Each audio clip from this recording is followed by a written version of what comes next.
Okay. Hi, Jeff. What up, Henry? Hi. We are here today. This is an interview of Henry Fan. I'm Jeff Anderson. I'm Henry Fan. I'm going to San Jose State. I went to Foothill for a long time, and we're going to talk about scholarships today. Yep, I've been waiting. We've been on the dock. This has been on the docket for like how many months or years? At least a year, probably more like 3. Yeah, for sure. I am so excited about today.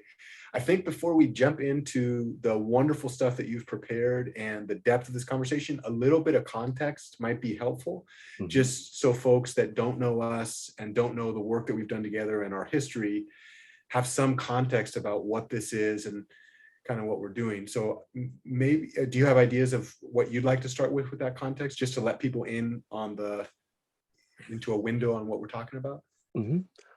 I can begin that conversation with defining what scholarship is. So my understanding of scholarship is in any time I invest my energy and my brain power to produce academic work. And what's nice about this conversation is we're going to focus on how to actually get paid to learn and study and do well in classes and write essays. But I see many of my peers engage in scholarship without ever applying for a formal scholarship for money. And I like to kind of debunk some of those myths. Awesome. I think, part of this is definitely for our larger audience. In my heart and mind, a huge part of this is also for the Foothill students that we touch. I'm a current professor at Foothill in mathematics. You're one of the best and brightest that our nation has to offer, a Foothill graduate, and hopefully sometime very soon, a full-time Foothill. That's the hope, right? I think si se puede. Yes, we can. Yeah. Do you want to say just a little bit like when you went to Foothill, so let's start with that. When did you go to Foothill? I started my full first academic year in the rotation was fall of 2016. Awesome. I knew nothing about scholarships until I had met you actually in the scholarship workshop you hosted with Katie Haw. Do you want to tell that story a little bit about how you got introduced to that and what I remember? I remember the first time I met you. I'll talk about that in a second, right? But just kind of what the story was, that first introduction, and came up for you. I think the neat part about that story is I wouldn't have attended that workshop had I not known Katie. And the only reason I knew Katie was I was fortunate enough to be able to spend time in the Teaching and Learning Center to do homework. And Katie's involved in the Teaching and Learning Center, which is a tutoring and study space. I know not all students have the privilege to stay on campus and do their work there, but because of my relationship with Katie, I knew that she was doing a workshop. And at that moment, I think even prior to attending the workshop, I thought scholarship was very much like a student loan, something that you would have to pay back. I didn't recognize it had an essay process involved with it, but yeah, that was the origin story of that moment. I remember one of the things, this is something that has shown through so many times, your skill with people and your ability to be authentic, to ask questions, to be curious, and to build trust. I remember after that workshop, you followed me to my office and asked me some really good questions. And I think actually, I don't know if we scheduled a follow-up appointment right then and there, but I remember that I had given you some ideas. And then later when I talked to you again, you were like, oh yeah, I did all of that and all this other stuff, right? That's right. Somehow you were carrying 2, maybe 3 books related to scholarships in your backpack. And you stopped everything that you were doing because you're very generous to me and you really care about everyone involved at Foothill. And you showed me the books. You made me take pictures of the books. Not made, but invited me to do that. I don't think I actually got those books at that moment, but I did do a good amount of searching around what scholarships was and how to go about that. Yeah, so beautiful. So I'd love to transition to that. So I don't know what date that was. It was probably do you remember was it spring? Usually in fall. Those happen in fall usually. So maybe fall 2017. Second year fall, maybe. Might have been second year fall, yeah. And now it's obviously the end of fall 2021, right? So from the day of this is the first time I've ever heard of this 4 years later. The Mhm. story you're about to tell is the story of persistence, grit, and continual learning, right?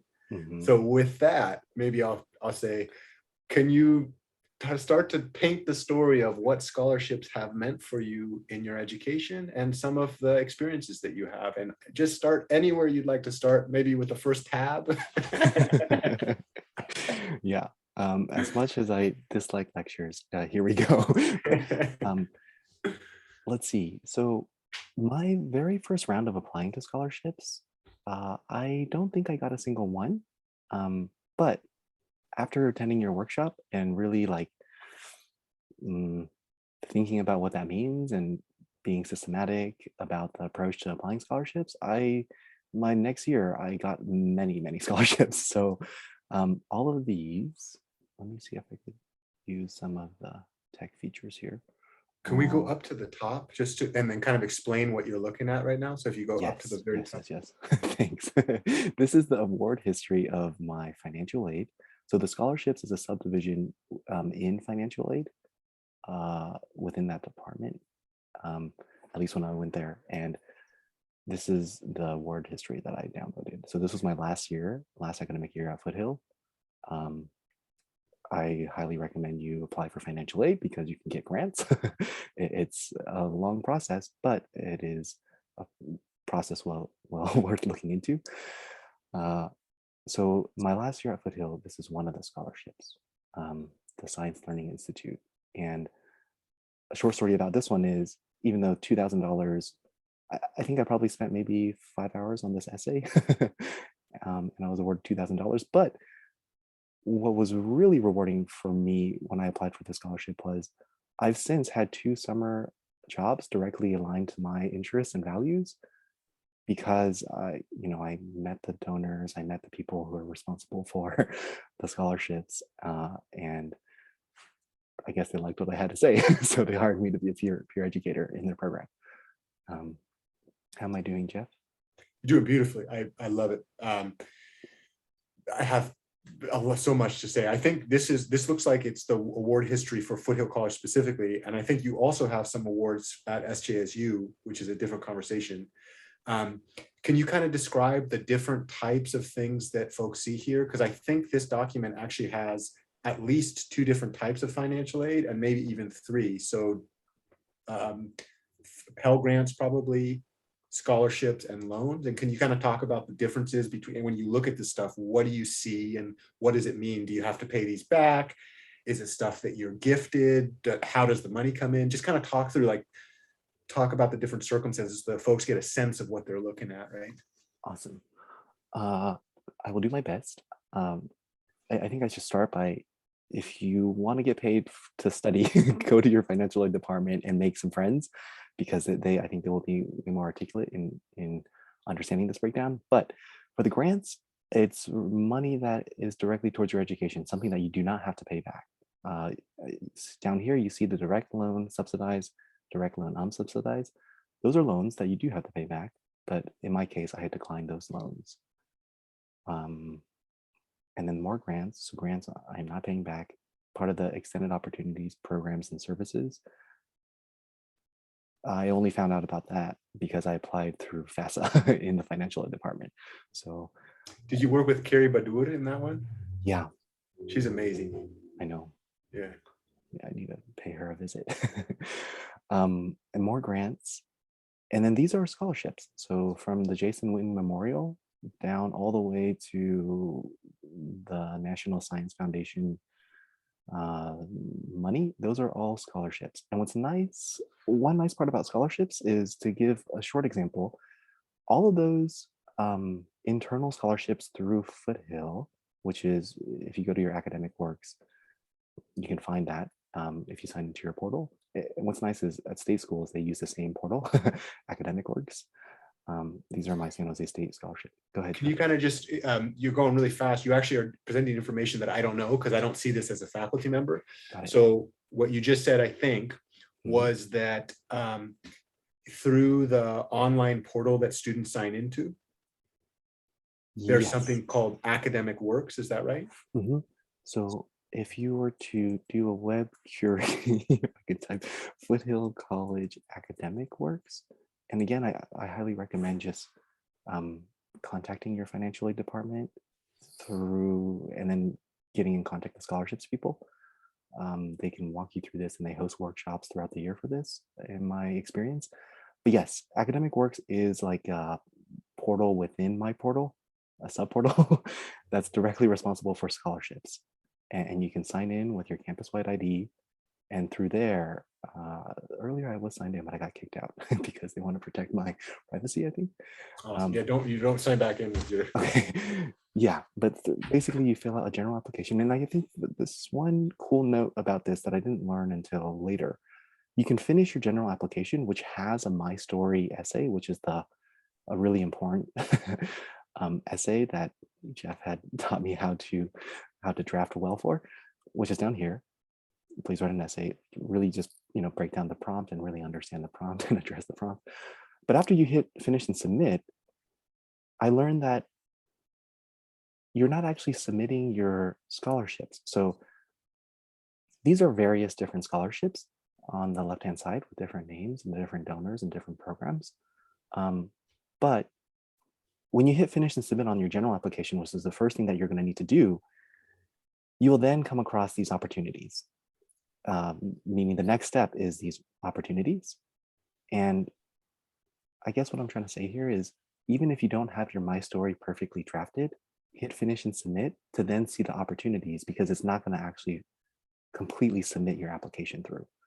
When you see the opportunities, you can get more information about supplemental essays and what, who's giving you the money. So yeah, there's that. Awesome. So yeah, I have a lot to say about this, and a lot of questions for you, right? So what we're seeing right now, I think what you're telling us is that this is a log of all the scholarship money that you have. Have you calculated ever, and you don't have to say this out loud, the total amount of scholarship money that you've earned from 2016 until today? Do you have that number for yourself? I do. It's in the 20,000s. And that's a fun number because I definitely spent less than 200 hours writing. So if I do the calculation on that ratio in terms of work, like writing labor versus money earned, that is, I haven't had that experience. But I think what is wait. So what would that be? Was that $1,000 an hour, or $100 an hour? 200. 200. Oh, okay. Yeah. So let's see, 20,000 is 4 zeros, right? 4 zeros. And then 200 is 2 zeros. So 20,000 divided by 200 would be the same thing as 200 divided by 2, right? Because you just drop 2 zeros off each of them. Mm-hmm. And then 200 divided by 2 is 100. Right. So what you're saying is that for your scholarship work, you're calculating that your hourly pay rate is about $100 an hour. Right. I don't want to scare people away in case they don't feel like they have 200 hours to invest in writing. I think when I was initially awarded money, I spent less than 5 hours writing, and even in that ratio, even in that conversion of labor to money, it was around that number. Yeah, keep going. Writing is cool, but what is also really cool about scholarships is many of the images you're seeing here are either internship, work. Yeah, let's just go with internship and work experiences. So I'll help you with the transition here, because there's this quick transition. One thing we're going to be working on in the learning code is getting resources up there to support people who want to do scholarships. I can't help to say this. Scholarships is a stopgap measure to deal with really poor policy decisions, right? The fact of the matter is that it is asinine that students are having to take out loans to pay for college. This is a concerted effort from business owners and titans of capital to undermine education systems starting in the 1960s through today. I don't believe that students should have to apply for scholarships to pay for college. We should fix that policy, but to do that is going to take decades of sustained activism from the grassroots upward. I think we can do it. I think we overpay for so many things in our society, like mass incarceration, military industrial complex, blah, blah, blah. Now, given that we make policy decisions that undermine students' ability to pay for school, one of the things that we are saying, that you're saying in your experience, and that I say as a teacher, is applying for scholarships can subsidize some of that and help those that need it most find money so that they don't feel disempowered or like they don't feel they have to take out loans. Right. Part of that process that you're saying right now is learning how to write. When you know how to write well, there's a bunch of stuff that can happen from that. And one thing that you're making me want to do right now, Henry, always, you make me want to be more effective. Right now, I want to get that same workshop that I gave like 7 times, the one you attended, and it would be fun. Maybe we can do that in the learning code, is to get that 1 filmed and 2, the content up there. And then we can do some interviews around it and show folks. And that was what you were just saying, right? But I think you have a higher order that you've already kind of hinted at, which is not only the scholarship writing, that we have a whole discussion on that, which I think you're going to get to in a bit, right? Like what scholarship writing means and how it impacts you, et cetera, right? But there's other stuff that comes out of scholarships, relationships, memories, blah, blah, blah, right? And I think what you were about to show in that, I don't know what, was it Instagram or TikTok? Yeah, that was Instagram. Sadly, it was Instagram. Yeah. Okay, cool. No, yeah. I don't know about Instagram. I don't have an account. On that little thing, you were about to show some of the beautiful things that come out of it that are not monetary, that are not, just what do you get paid in your bank, right? Right.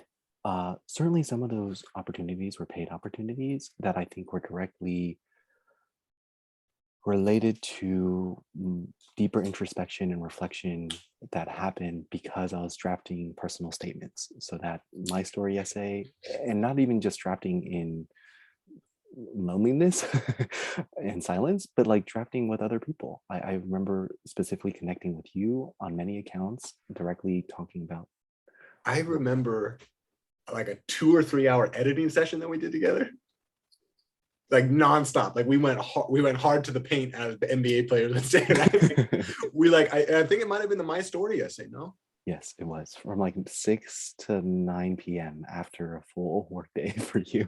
Oh yeah, and that's a different conversation. So maybe one of the things one thing that I like to say a lot, and you live this, Henry, like I say this to all of my students, and it's particularly true working with you. Actually, in this case, you're my teacher, right? You make me better you make me a better person. You bring out parts of my identity that have been suppressed by our education system. Everything I can do, you can do better. When I was going through school, one of the things that I noticed was that scholarships, if I worked really hard for a scholarship and I didn't get it, I was a winner because I spent a bunch of time writing, right? So like, even in the case that I go for the scholarship and nothing comes out of it, I'm still getting huge amounts of benefits. In fact, those benefits far outweigh the cash money that I ever get, right? And in the case that I get it, I have a few extra $100 or $1,000 or a few $1,000s in my bank, meaning that no matter what, I win. If I don't get it, doesn't matter. The point of the scholarship is to improve my skills and to introspect, right? If I do get it, I get all those skills plus a little bit of extra money. And I think, so can you talk about some of the benefits that you've gotten as you've been applying for these scholarships, and maybe you want to talk about some of the introspection that you've done and just some of the things that come out of it independent of the payout, right? Yeah. That was really powerful. So engaging in scholarship writing has given me an opportunity to connect with people on campus that I otherwise can have a really hard time connecting with, whether that's staff at the Teaching and Learning Center or the STEM centers or my actual professors. So can you just talk us through, as an example, can you talk us through some of those pictures and who are the people, what is this context, how is this related to scholarships, like just all this amazing things you've done? Okay. Here's one photo. I am on the far right. This is a OpenStax internship. OpenStax is a company that provides open access resources of fairly high quality to students and really want to make textbooks cost $0. So there's 10 interns here, and there's a few OpenStax staff members. And here we're actually in Arizona for a conference, an open education conference, all talking about how the how do we make education more accessible and affordable? Um, but I would not have applied for this internship had I not met Lene, who's the online dean at Foothill College. And I don't think I would have had as much courage to be able to speak with Lene had I not thought deeply about why I was speaking with her in the first place. So one reason I spoke with Lene is I wanted to record Jeff's lectures because I know Lene has the ability to help me there in that regard. And the whole reason I wanted to do that was I really resonated with Jeff's values in education and what education can mean and be for students. I don't think I would have reached that realization had I not thought about my own story and what my education has meant to me. And I did a lot of that work in my process of drafting scholarship essays. So this is one specific example of Beautiful through line right there. That's that's the work of an author, my friend. You just drew a whole through line. don't ask me to replicate it.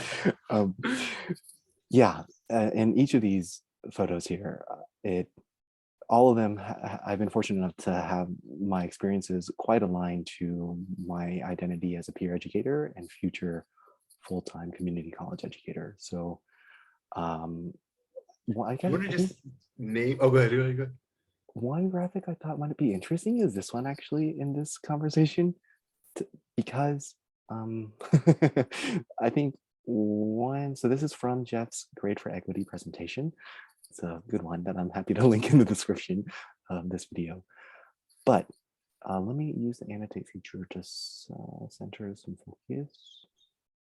Scholarship writing for me has really allowed me to explore slices of this circle that I otherwise don't get to explore at all when I'm taking, well, that I don't get to explore as deeply when I'm taking coursework to be able to transfer or graduate.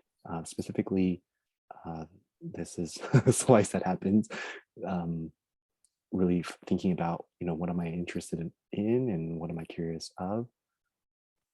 Many other slices. All of this, I feel like scholarship writing can tap into. One thing that I see, the community and society is something that you have really powerful skills in, and it's something that I look forward to supporting you in, talking about what you do to build community and to build solidarity with people on campus. You have a really strong skill in that. And I want to say that out loud, because as we work together on the learning code over the next decades and continue to empower students, that skill that you've cultivated and that you use in the scholarships and just in your daily life is a really beautiful thing. And I think that if I emulate it in my own life, it's something that I've learned from you and I continue to take inspiration from. And I think that as you learn as you build your online platforms and as you learn capture your own voice, I think you can do a lot of great work to empower other people to take some of the skills that you leverage and adapt them for their own life, right? Thanks for saying that, Jeff. I certainly learned a ton from you in that regard, having been around you for 6 years now. Here are some fun questions actually from this blog post. For example, this one is a really nice one because sometimes scholarship essay prompts, whether it's the primary prompt or the supplemental prompt, without larger imagination, it's kind of difficult to actually respond to those prompts.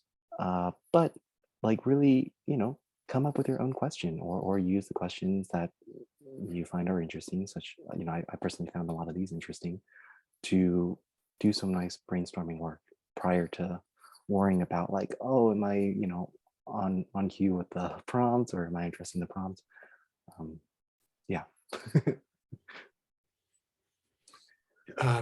So one thing I'd love, question that I have for you, and I've already seen a lot of this stuff because you've shown it to me, but I don't know that all viewers have seen all that stuff, which is some of the systems that you use to track scholarships and to deal with all of the logistics of scholarship submissions, applications, reception, awards, follow through, just all of that stuff. Do you mind talking through some of the stuff that you use? It looks like this one. Yeah. So what are we looking at here?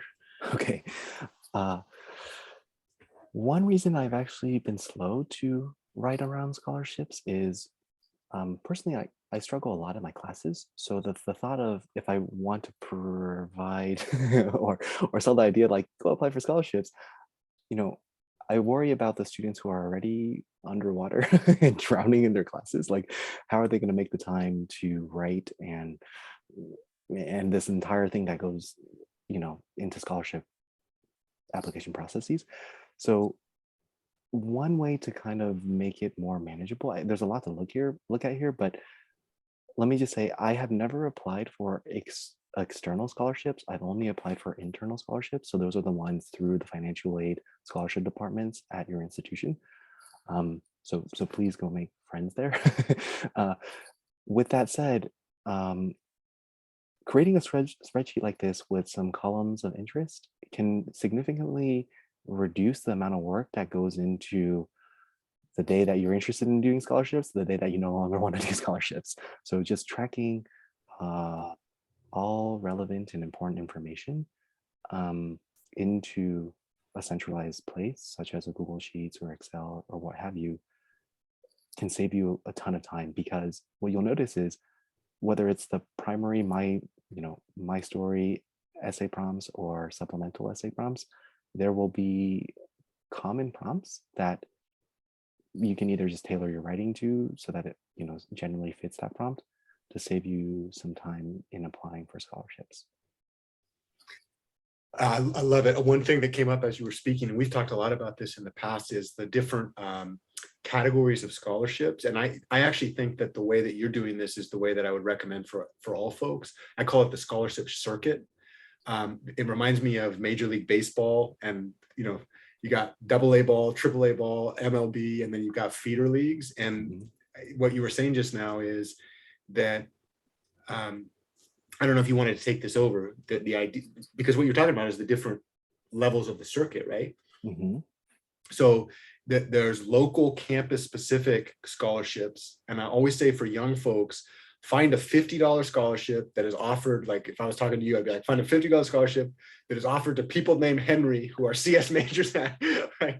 So start really low, invest a little bit of time, try it out, et cetera. And then eventually, like one of the things that amazed me about Henry was your success ratio is like my success ratio when I was doing this way back when was like 1 in 3.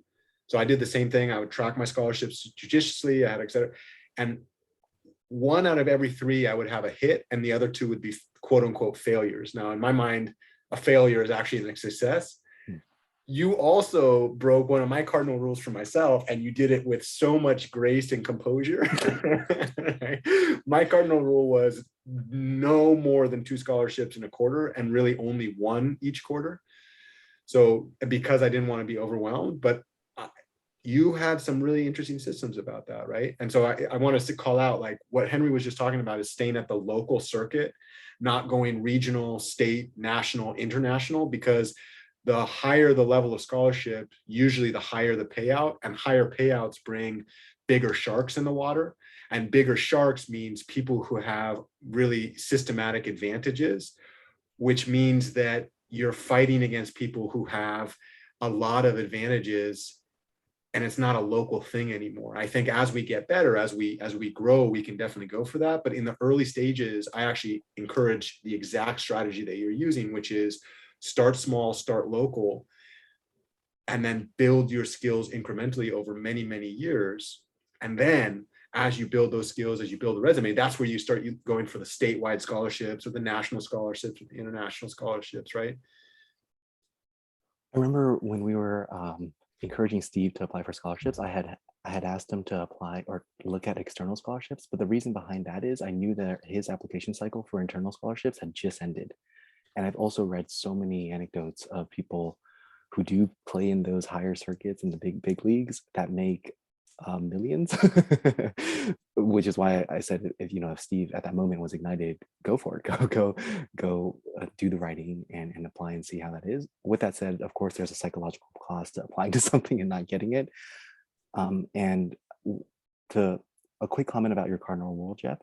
So out of these scholarships that are boxed here, I think only 3 had supplemental essays, which means another benefit of applying local is when you do really well on that my story essay, and then you find opportunities that align to your values, passions, and interests, when you hit apply, that's it. It's really just one essay that can take care of multiple scholarship applications. So yeah. I love it. I love it. But I think each of us, the thing that I always say to you is like, and you've heard me say this how many times, right? Like, just because I have a rule for myself doesn't mean that that has to be the rule for you, right? There's some wisdom behind that rule. There's reasons why I have that, and I try to describe that. But the fact of the matter is, one of the things that I really respect about you, Henry, is that you think about what it is that you're trying to do, you collect information, and then you make the decision that you feel is best for yourself. And I think you've had smashing success. I mean, I think you've done some really good work for yourself and empowered probably less loans, more freedom, more flexibility, right? Yeah, I would say part of the scholarships has definitely fueled me to invest in teaching and learning. So I've been a peer educator for 6 years. And as much as I like to just be able to channel energy and soul into my service of students, it's definitely nice to also have monetary backing when it comes to the additional hours and thought of doing this work. Uh, yeah. One other reason I applied for so many this academic year on the left here is my first year, I only applied for maybe three and I didn't get any. So it was more like a redemption year. I had no idea that I would be awarded this many.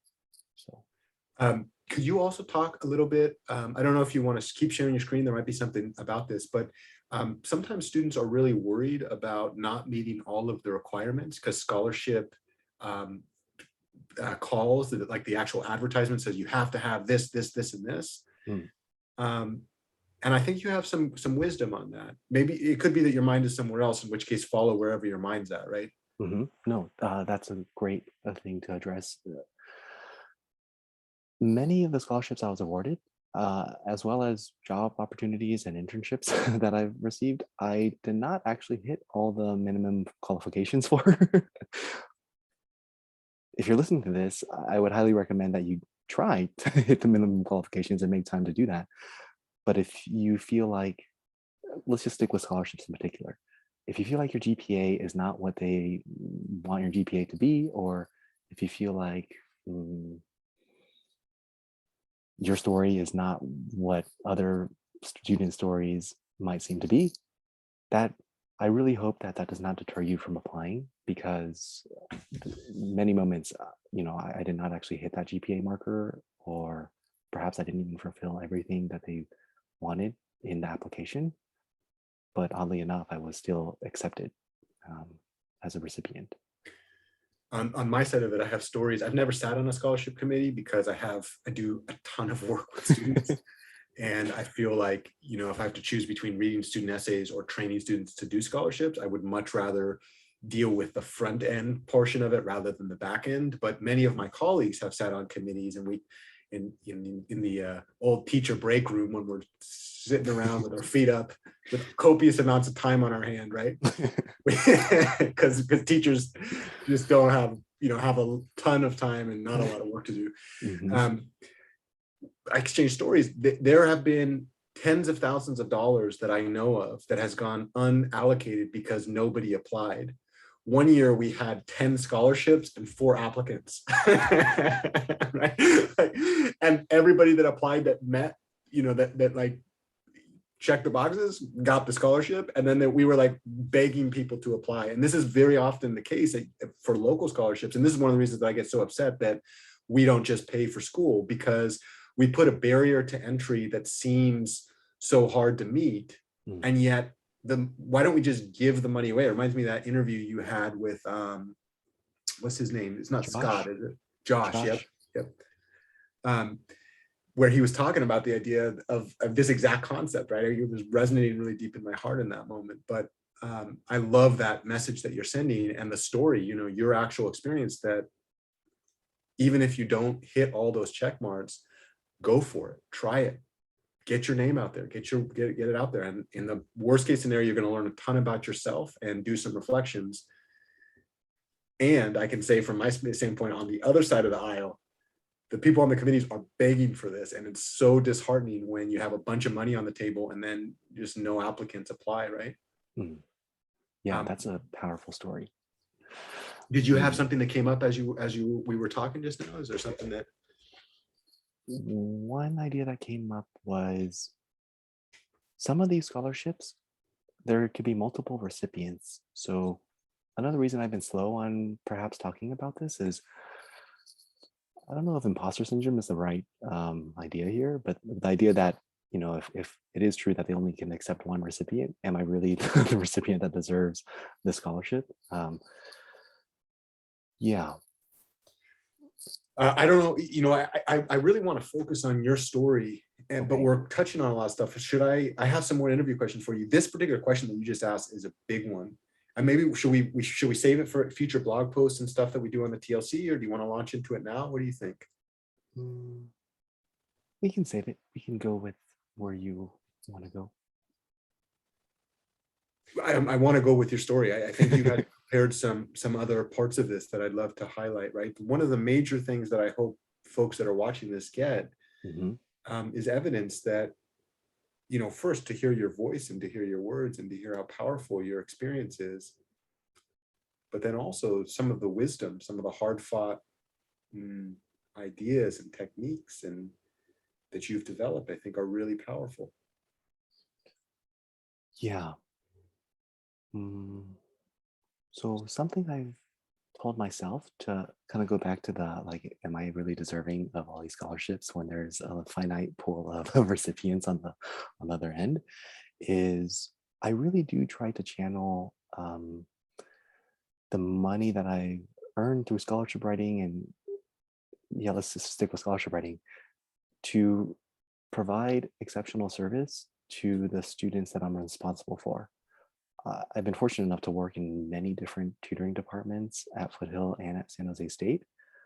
And there's no more, there's not a single job I've had in hospitality or tech that has been more fulfilling than the work that it is with students. And something that's slightly heartbreaking at times is witnessing either exchanges or connections not really manifest to its full beauty and richness, because I don't think it's because that they're not paid enough. I think primarily it's because they haven't experienced what exceptional service is in academia. Um, but anyways, I think long story short, it's something I should probably flesh out, but is the money that has been rewarded to me via scholarships, I really do try to channel into more engaging and relevant lesson plans, and all. For example, I recently wrote 3-letter recommendations to my own students, and I had no idea that they would come so soon, but that's the day that happened. And as all teachers know, that at least in my experience, we're not paid to write letter of recommendations for students. So it's um, yeah, paying it forward and investing it in others. I think you embody that. I think it's harder to capture the um, this, yeah. This part of the reason that I want to center anti-racist education in, for folks that are coming up through the game and thinking about becoming teachers. I think the sooner we become critically conscious about the systems, that the structures in our workplace, the more we can talk about this stuff. And I know you're conscious of this because we've spoken about it. But that problem that you're speaking about right now is that systemically we do policy decisions that artificially limit the number of resources available. We can, as a society, choose to pay for schools. We can make that choice. We don't. Underneath that, there's a whole set of really powerful companies and people with a lot of money who pay lawyers to lobby Congress to keep those bills off the table. Joe Manchin at this moment is part of that fight, right? But the fact that we don't do that means that people like you and I compete for limited funds. And what you're talking about is almost, I don't want to call it survivor's guilt. You want to take over here? No, please go on. Sorry. Not at all. I thought I saw, I loved it. I love what I thought I saw a flicker in your eye. Oh, well, definitely. But no, I think you continue with your point. The one reason I'm sharing the screen is I really try to fight the talking head model because for many reasons. And since we're doing video anyway, I thought perhaps this is sort of relevant to what we're talking about right now. Yeah, talk about it. No, I don't have enough intelligent things to say about this at the moment. So go on with I the think you have a survival ton of guild. intelligent things to say about this. Yeah, it's what I think what you're looking at here is the federal income tax paid by the 55. So what you're telling me is that I paid more money in gross dollars like, than these companies. So Jeff Anderson last year, I think Henry Fan did too, huh? Yeah. Yeah, we paid more money to the federal government than Duke Energy or Nike. Nike. Yeah. Yeah. Yeah. So this is a policy decision, right? The federal government makes a policy decision to allow money that I pay in taxes to flow back to Nike, simultaneously making a policy decision not to fund school. It doesn't have to be that way. The federal government is supposed to be ours to control, right? So anyways, in order to change that, we're going to have to do decades of advocacy at the grassroots level, which is going to be really hard, and we can't do that. And what you're talking about right now is that when you apply for scholarships and there's only one person, but there's 10 applicants, there's some sort of survivor's guilt that happens when we end up getting it, because I think what you're saying, and I definitely felt this, why should I get it? Right? Why me and not the person next to me, right? Mm. And I loved your answer to that question, which I think I heard you say was like, I channel it back in. And that was, I have the same feeling that the way that I think about this is that every dollar of scholarships that I get goes back into my community. And I don't make that I don't have to say it to this committee. I don't have to say it. I make the commitment to myself first and foremost, that all the money and the privilege and the power that I accrue, my job is to channel that back into my communities and particularly empower that next generation. And I make a commitment to do everything possible to make that happen, to undercut the limited scarcity, the false sense of scarcity, and to create a sense of abundance for future generations, right? And so I can't promise that I'm the most deserving. What I can promise is that I will bleed, I will literally, and I think that's what you're saying, right? Right. And you do that. I mean, you're so good at that. I remember doing this in the service sector. So whether it be retail or working in restaurants, I remember doing this because I just genuinely, I enjoy trying to provide joy for the customers and patrons that are spending their money and their time with us. But something about the work in education, when I was hinting that it's been the most fulfilling, is it's really boundless. So more specifically, like I worked in the women's shoes department at Nordstrom's, and like there's something to be said of providing actual exceptional service and selling shoes and really going above and beyond, and same with providing food. But in education, uh, there really is no ceiling to trying to actualize a student's potential to then realize, like, at the end of it, at the end of that relationship or at the end of that term, they can then go try to solve problems that they would like to solve in the world. And I can't say that when I'm making burgers and fries. I mean, I guess I'm feeding them so they can go on and do their thing, but the potential there is limitless. An educator's impact on students. I cannot wait. This is the subject of an entire career, right? So shall we put a ... on that one? Because I hope in the learning code that we come back to that over and over and over again, right? Right. There's just how powerful that purpose can be and how fulfilling this work can be, and how much control we have and agency. And in fact, yeah, so there's more to that. I think something came up for you as you were thinking about this conversation and the diagram that we're looking at? Yes. Since we're doing a ton of talking, I think we're, mm, by definition, positioning people to really be in this phase, I guess, the 0 to 1 phase, if this stuff is new to you anyway. Uh, but really, I think the magic happens from 1 to 2 and 2 to 3. And that, make no mistake, like, if we would much rather be in conversation and working with students, but for the purposes of this video, I hope that we've sparked uh, some curiosity around what scholarships can be and what they can mean. In particular, experiences, right? Money, dollars, but also experiences that otherwise may not have seen the light of day had, we not reflected on our story and what our education means to us. So, yeah. Do you have any last bits of advice, encouragement, wisdom, things that you feel you'd like to share with the next generation of students that are coming through and who might think to themselves, I want to try this. What advice or wisdom or ideas or encouragement? In addition to making friends in the financial aid department and applying for FAFSA and the scholarship department and all departments on a college campus, if you have the privilege to do that, recognize that writing is really hard. Persuasive writing about your own story can be even harder. What can make that a slightly easier is asking people for feedback, asking people that you really trust for feedback. I have something.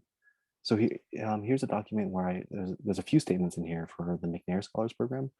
That one also, yeah, that one has $ and experiences embedded into it. But like receiving feedback from people on a college campus, whether that be a tutor, a staff, faculty, or admin, is really precious.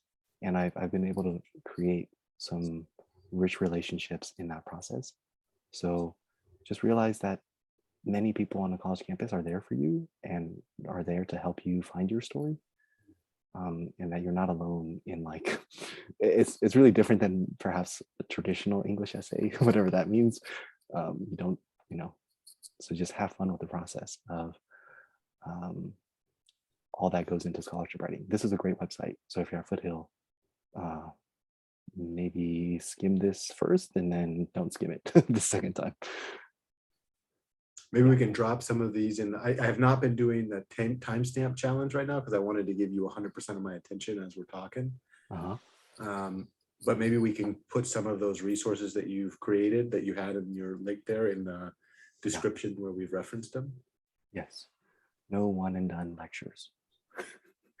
I'm hoping that we can return to this. I hope this is the first draft and that we were able to do this interview again, and that over time that we can, that maybe you would take on some of the blog posts on this I'm happy to do it as well. I have, but one of the really cool things about the Learning Code is that each of our members has a lot to contribute, right? And I think you have an amazing wealth of knowledge and wisdom to share with our communities, meaning that perhaps for folks watching this is not the end of the story, but perhaps a start to the story. Thanks for saying that, Jeff. When I first started, when I knew that this day was coming, I did some research and I was like, man, everything that I'm reading right now is everything that I have to say. But the closer I look at my own experiences going through this process of scholarship writing, I recognize not actually 0 authors have said what I wanted to say. So 0 authors that I know of. Oh, big time. And I think you bring some pieces to the puzzle that certainly I have learned from. So I call you my teacher. I define learning as change, somebody that helps me change. A teacher inspires learning. So a teacher helps somebody change. You have helped me change in so many ways, including in the way that I think about scholarships. So I say to you, you have been my teacher when it comes to scholarships. even though before I met you, I had years of experience getting scholarships and helping people get scholarships, et cetera. And yet who you are and what you bring to the world brought new insights, right? And I know that you have so much wisdom to share. I think, part of the Learning Code project is to bring that wisdom out. Of course, first and foremost, Learning Code is dessert. You're getting those degrees and that tenure, that's veggies, right? But I really do hope that to be part of the team that supports you in getting this stuff out. And I do believe, I'll say it on camera, just like I said it before we started, if you wanted it, you could write books on this subject and go on national speaking tours.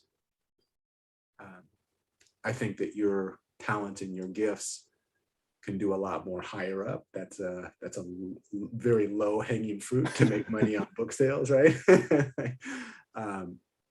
Of course, I want to make you as much money as we can, right? But let me be really clear. Like, I think you have a lot to add to this. And I hope for our community members that we as a team and our larger communities will be supporting you in getting that out in the months and years to come. Thank you. For people who are crazy enough to have listened and watched this video to this depth, please let us know your own maybe challenges or successes or thoughts. We would love to provide any help in that journey. Henry Fan, thank you so much. Thanks, Jeff. I'm gonna end here for today. Bye.